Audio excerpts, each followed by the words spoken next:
안녕하세요. 사연라디오 DJ입니다. 오늘의 사연은 경기도에 거주하시는 30대 여성분께서 보내주셨습니다. 부부와 가족 사이에 대한 이야기입니다. 사연을 읽는 내내 가족이라는 이름이 어디까지 비밀을 감당할 수 있는지 생각하게 됐습니다. 저희는 30대 후반의 결혼 2년 차 부부입니다. 둘 다 일을 했지만 수입이 넉넉하지 않아 경제적으로 여유롭지 않았습니다. 전세 보증금은 시댁에서 빌렸고 매달 생활비도 빠듯했습니다. 시댁의 지원으로 간신히 유지되는 생활이었습니다. 아이 계획은 없었습니다. 여유가 없었으니까요. 저희 부부는 계획된 미래보다 당장 버티는 오늘이 더 중요했던 사람들이었습니다. 어느 날 시댁에서 급한 연락이 왔습니다. 당장 내려오라는 전화였습니다. 남편에게는 20대 중반의 미혼 여동생이 한 명 있었는데 그 여동생이 임신을 했습니다. 혼전 임신이었습니다. 아이 아버지는 시누이의 대학 동기였는데 임신 사실을 알자마자 연락을 끊었다고 했습니다. 번호를 바꾸고 이사를 가서 찾을 방법이 없었습니다. 시누이는 혼자 남았습니다.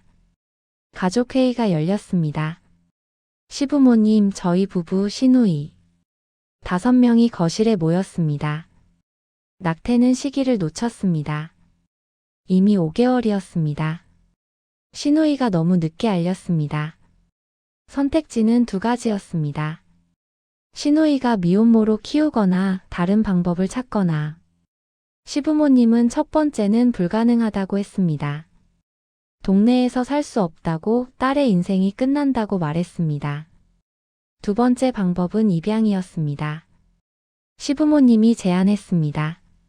아이를 저희 부부가 키우면 어떻겠냐고. 경제적으로는 더 도와주겠다고. 여동생은 외국으로 유학을 보내겠다고. 모두에게 좋지 않겠냐고 했습니다. 남편은 망설였습니다. 그리고 저는 아무 말도 할 수 없었습니다. 시부모님과 시누이가 기다렸습니다.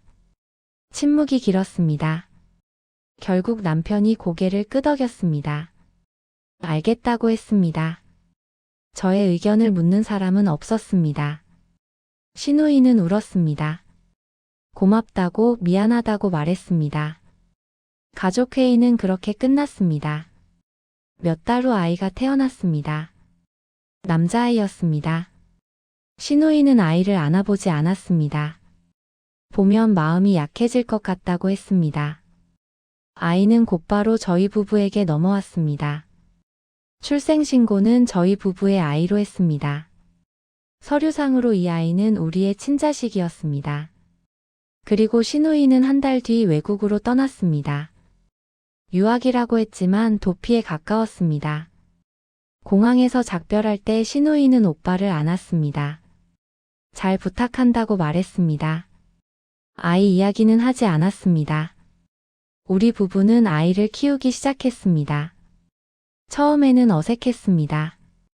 준비도 안 됐고 마음의 준비는 더더욱 안 됐습니다. 하지만 아이는 매일 자랐습니다. 밤에 우는 아이를 안았고 분유를 먹였고 기저귀를 갈았습니다. 시간이 지나며 익숙해졌습니다.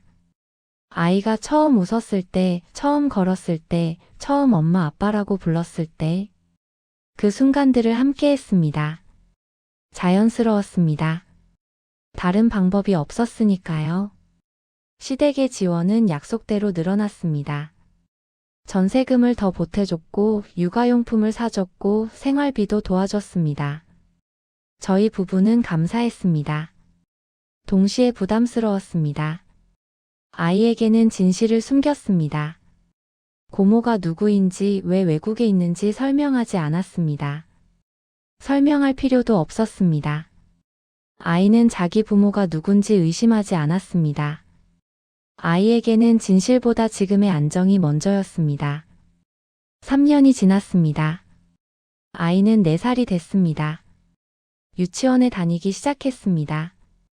그리고 예상치 못한 일이 생겼습니다. 제가 임신했습니다. 계획에 없던 일이었습니다. 경제적으로 여전히 여유롭지 않았지만 아이를 포기할 수는 없었습니다. 저희 부부는 기뻤습니다. 동시에 복잡했습니다. 첫째를 보면서 묘한 감정이 들었습니다. 이제 둘째가 생기면 어떻게 될까? 차별하지 않을 수 있을까? 둘째가 태어났습니다. 여자아이였습니다. 이번에는 진짜 우리의 아이였습니다. 느낌이 달랐습니다. 설명하기 어렵지만 분명히 달랐습니다. 우리 부부는 두 아이를 함께 키웠습니다. 차별하지 않으려고 노력했습니다. 똑같이 사랑하려고 했습니다. 겉으로는 성공한 것처럼 보였습니다. 첫째도 둘째를 예뻐했고 둘째도 오빠를 따랐습니다. 평범한 남매처럼 보였습니다. 하지만 부부는 알았습니다. 자신들이 미묘하게 구분하고 있다는 것을, 둘째에게 조금 더 마음이 가는 것을, 첫째에게는 늘 미안한 마음이 앞서는 것을. 5년이 더 지났습니다. 시누이에게서 연락이 왔습니다. 한국으로 돌아온다고 했습니다. 외국에서 결혼했고 남편과 함께 귀국한다고 했습니다. 남편은 한국 기업에 취직했고 안정적인 생활을 시작하게 됐다고 했습니다. 시부모님은 기뻐했습니다. 그리고 저희 부부는 복잡했습니다. 반가웠지만 불안했습니다. 시누이가 한국에 도착했습니다. 남편과 함께 시댁을 방문했습니다. 저희 부부도 아이들을 데리고 갔습니다. 오랜만에 상봉이었습니다. 시누이는 많이 달라져 있었습니다. 더 성숙해 보였고 안정돼 보였습니다. 새 남편은 예의 바른 사람이었습니다. 인사를 나누고 식사를 했습니다. 분위기는 화기애애했습니다. 그런데 이 자리에서 아무도 말하지 않은 것이 하나 있었습니다. 시누이의 남편은 아내가 아이를 낳았다는 사실을 몰랐습니다. 시누이는 결혼 전에도 결혼 후에도 그 이야기를 하지 않았습니다. 과거는 철저히 비밀로 유지됐습니다. 시댁 식구들 모두 그 비밀을 지켰습니다. 식사 자리에서도 대화 중에도 조심스러웠습니다. 첫째 아이 이야기를 할 때는 더욱 신경을 썼습니다. 식사가 끝나고 아이들이 뛰어놀았습니다. 시누이는 조카들을 보며 웃었습니다. 많이 컸다고 예쁘다고 말했습니다. 그러다 첫째 아이를 유심히 봤습니다. 오래 봤습니다. 아이가 자기를 닮았습니다.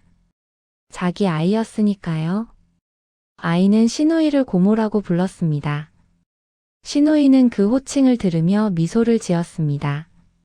하지만 그 미소가 자연스럽지 않았습니다. 옆에 있던 남편은 그 표정을 봤습니다. 아내가 조카를 보는 눈빛이 이상하다고 느꼈습니다. 하지만 묻지 않았습니다. 그날 이후 시누이의 방문이 잦아졌습니다. 조카들 보러 왔다고 했습니다. 선물을 사왔습니다. 두 아이에게 똑같이 줬습니다. 하지만 첫째에게 조금 더 신경을 쓰는 것처럼 보였습니다. 말을 더 많이 걸었고 안아주는 시간도 더 길었습니다. 아내는 불편했지만 말하지 않았습니다. 시누이의 남편도 함께 올 때가 많았습니다. 그는 아내가 조카에게 유난히 애정을 보인다는 걸 느꼈습니다. 첫째 아이만 유독 더 챙기는 것 같았습니다. 이상했지만 가족 사이의 일이라고 생각했습니다. 시누이는 아이 양육에 대해 조언하기 시작했습니다. 이렇게 하는 게 좋겠다고 저렇게 하지 말라고 말했습니다. 처음에는 조언처럼 들렸습니다. 하지만 점점 간섭처럼 느껴졌습니다. 아이 교육은 어떻게 시키는지, 건강은 괜찮은지 세세한 것까지 물었습니다. 저는 대답했지만 속으로는 불편했습니다. 시누이는 이 아이의 엄마가 아니었습니다. 고모였습니다. 그런데 엄마처럼 행동하기 시작했습니다. 어느 날 시누이가 첫째 아이와 단둘이 시간을 보내고 싶다고 했습니다. 자기 집으로 데리고 가서 하루 같이 지내겠다고 했습니다. 저는 난처했습니다. 그치만 거절할 명분이 없었습니다. 결국 허락했습니다. 아이는 좋아했습니다. 고모 집에 간다고 신나했습니다. 시누이의 남편도 집에 있었습니다. 아이와 함께 시간을 보내며 아내가 조카를 얼마나 아끼는지 봤습니다. 지나칠 정도였습니다. 저녁에 아이를 데려다주며 시누이는 저희 부부에게 말했습니다. 정말 잘 키웠다고, 자기 자식처럼 예쁘다고. 그 말을 들은 남편의 표정이 묘했습니다. 자기 자식처럼이라는 표현이 걸렸습니다. 시누이의 방문은 계속됐습니다. 경계는 더 흐려졌습니다. 아이 앞에서 양육 방식을 지적하기도 했습니다. 시누이의 남편은 점점 의심하기 시작했습니다. 아내의 행동이 단순히 조카를 아끼는 것 이상으로 보였습니다. 어느 날 집으로 돌아오는 차 안에서 물었습니다. 첫째 조카에게 왜 그렇게 애착을 보이느냐고. 시누이는 당황했습니다. 그냥 조카니까 예쁘다고 말했습니다. 남편은 납득하지 못했습니다. 뭔가 숨기는 것 같다고 느꼈습니다. 비밀 위에 세운 결혼은 언젠가 반드시 다른 곳에서 흔들립니다. 결정적인 사건이 있었습니다. 시누이가 첫째 아이에게 말했습니다. 고모는 너를 정말 많이 사랑한다고. 너를 처음 봤을 때부터 특별했다고. 아이는 혼란스러워했습니다. 왜 나만 특별하냐고 물었습니다. 시누이는 얼버무렸습니다.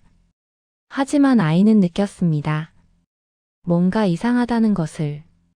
이 대화를 시누이의 남편이 우연히 들었습니다. 거실에서 아이와 나누는 대화였는데 그는 복도에서 듣게 됐습니다. 이상했습니다.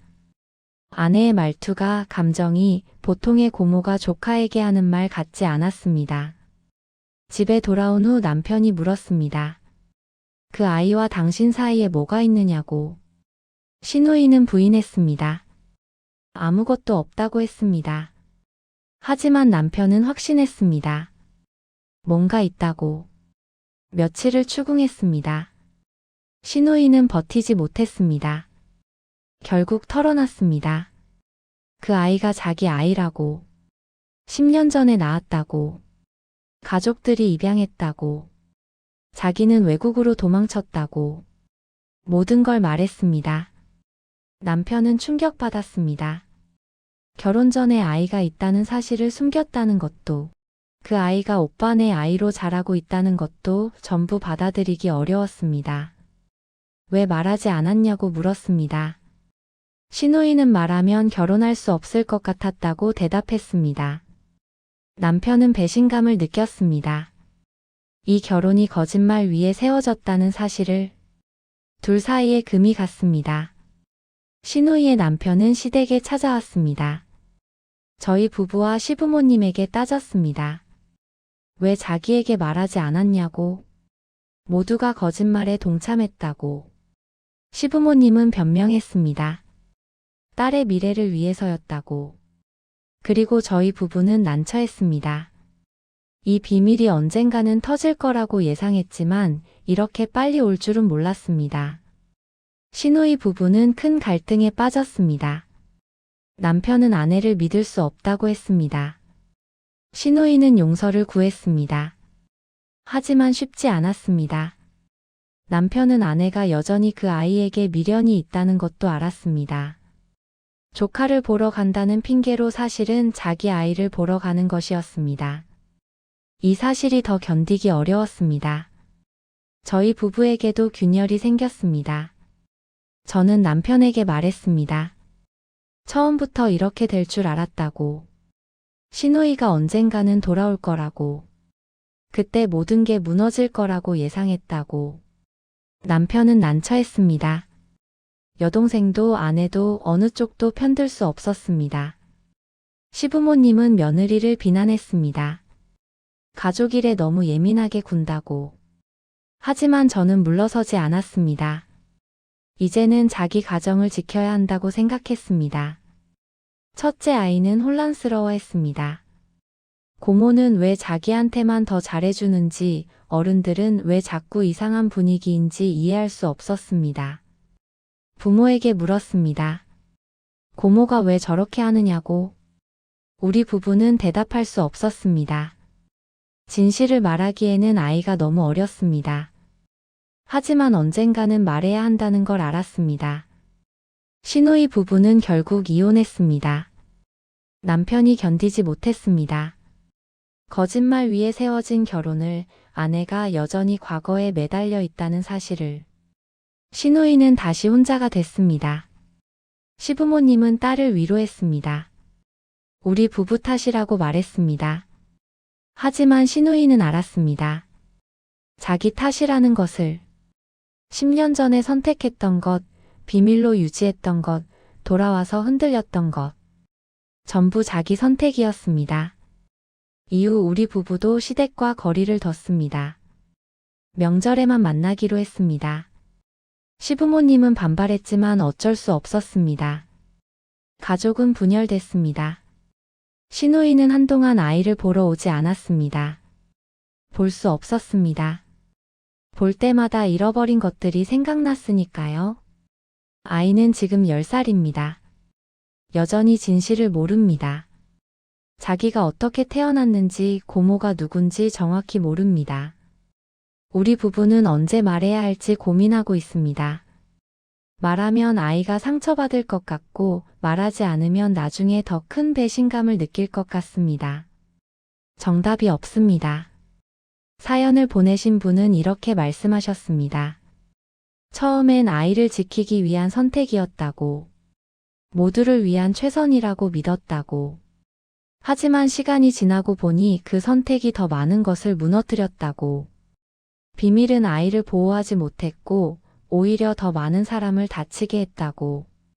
후회하지만 돌이킬 수 없다고 하셨습니다. 가족이라는 이름으로 우리는 많은 것을 감춥니다. 아이를 보호한다는 명분으로 비밀을 만들고 그 비밀을 지키기 위해 더 많은 거짓말을 쌓습니다. 처음엔 선의로 시작합니다. 하지만 비밀은 시간이 지나며 무게를 더합니다. 그리고 언젠가는 터집니다. 예상치 못한 순간에 예상치 못한 방식으로. 아이를 지키기 위해 숨긴 비밀이 결국 더 많은 것을 무너뜨리는 경우도 있습니다. 오늘 사연은 여기까지입니다. 모두 어떻게 들으셨나요? 댓글로 생각과 의견을 남겨주세요. 모두 편안한 시간 되시길 바랍니다.